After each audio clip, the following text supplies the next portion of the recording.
Thank you. I have been working around the clock with my colleagues on both sides of the aisle, along with my leader, to put together a serious, straightforward, and bipartisan continuing resolution.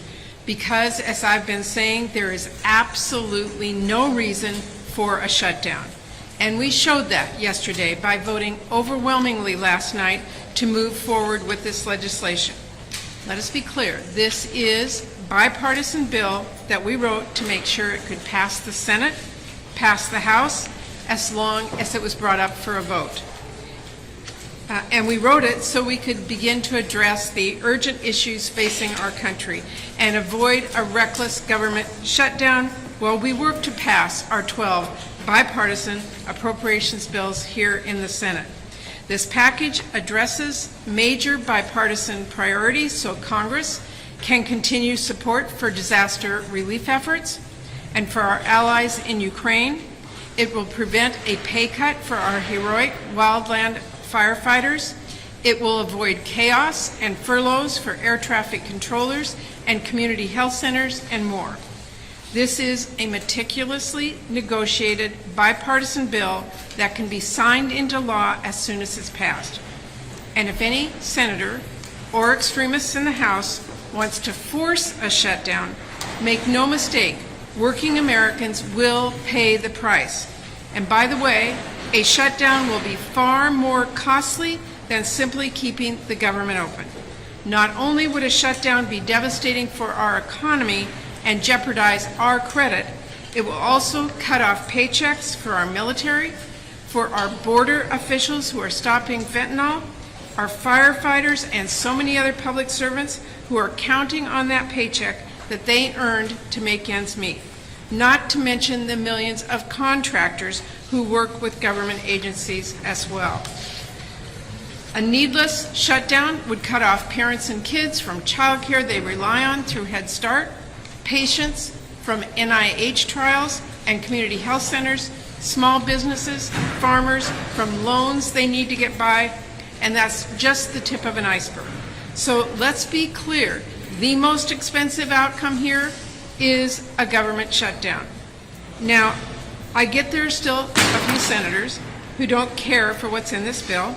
You can never make anyone happy, but there is no reason for any senator to weaponize Senate procedures and force a totally unnecessary shutdown. Hello, friends. I have good news to share with you today. A growing number of governors have agreed to give back money to their state residents. Today, state lawmakers unveiled a sweeping $1 billion tax relief package with big budget surpluses. Many households will be receiving extra relief in the form of rebate checks and tax cuts. My dearest friends, please make sure that you watch until the end of this video to find out if you are eligible for this relief. Also, to say thank you for being part of this community, I will be announcing several winners for the Walmart gift card giveaway in a video later today. Please make sure that you enter the giveaway, friends, by clicking and liking several of my videos, and then comment below the keyword of each video that you watch.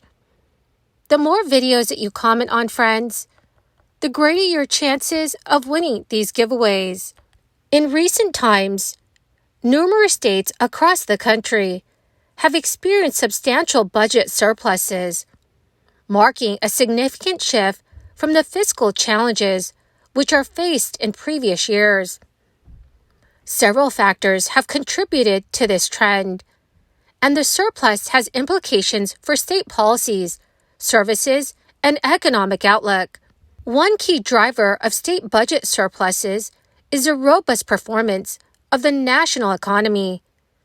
The post-recession recovery, coupled with a period of sustained economic growth, has resulted in increased tax revenues for many states.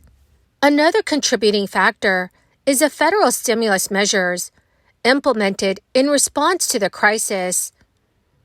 The American Rescue Plan Act and other relief packages provided states with substantial funding to address the economic fallout of the crisis. Many states that maintain responsible budgeting practices, such as controlling spending, building their rainy day funds, and avoiding excessive debt, were better positioned to weather economic downturns and capitalize on periods of economic growth. Today, Iowa Governor Kim Reynolds promised another round of tax cuts as she reported a $1.83 billion budget surplus from the past fiscal year. Governor Reynolds said in a news release, "We have seen what the powerful combination of growth-oriented policies and fiscal restraint can create, and now it's time for residents of Iowa to directly receive the benefits." Iowa also has $902 million in reserve funds and $2.74 billion in its taxpayer relief fund, which may only be used to reduce taxes. Governor Reynolds has said she plans to eliminate Iowa's income tax by the end of her term in 2027. The state of Iowa has ended the last 3 fiscal years with surpluses of more than $1 billion. Republicans who control the governor's office and hold a majority in the House and Senate credit their conservative budgeting. Iowa lawmakers can spend up to 99% of the state's ongoing revenue, but they have budgeted far below that limit in recent years. In the 2023 legislative session, lawmakers approved an $8.52 billion budget. They could have spent up to $10.4 billion. Democrats have criticized Republicans for leaving so much money unspent. As Governor Reynolds pledged, expect to see more tax cuts on the way from Iowa Republicans. A 2022 law is still phasing in, gradually lowering the top income tax rate and corporate tax rate until both are flat taxes. Reynolds announced last week that the corporate tax rate would drop from 8.4% to 7.1% sooner than expected. Iowa's income tax rate will reach a flat 3.9% by tax year 2026.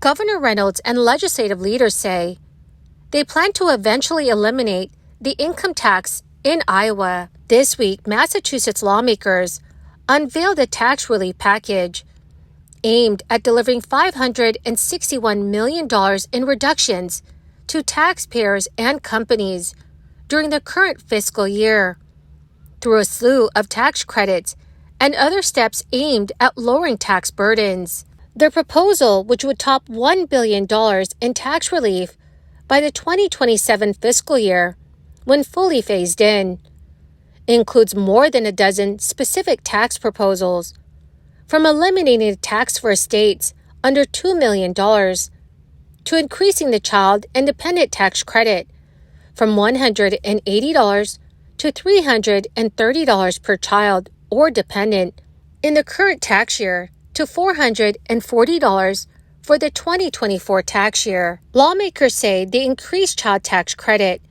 will benefit 565,000 families and will be the most generous universal child and dependent tax credit in the nation. The bill would also increase the cap on rental deduction from $3,000 to $4,000, reduce the tax rate on short-term capital gains from 12% to 8.5%, and allow cities and towns to adopt a local property tax exemption. This is to encourage affordable housing. House Speaker Ronald Mariano also praised the bill, especially the provision that strengthens the maximum senior circuit breaker tax credit from $1,200 to $2,400. It is a refundable credit for senior citizens based on real estate taxes or rent paid on residential property, which is owned or rented as a principal residence. Well, my beautiful and amazing friends, that is the end of my daily stimulus update video for today. Dearest friends, thank you very much for being part of this community. To say thank you and to show my appreciation, every Friday I will be announcing winners for the Walmart gift card giveaway. If you would like to enter these weekly giveaway friends, please click and like several of my videos and then comment below the keyword of each video that you watch. The more videos that you comment on, dear friends, the greater your chances of winning these giveaways.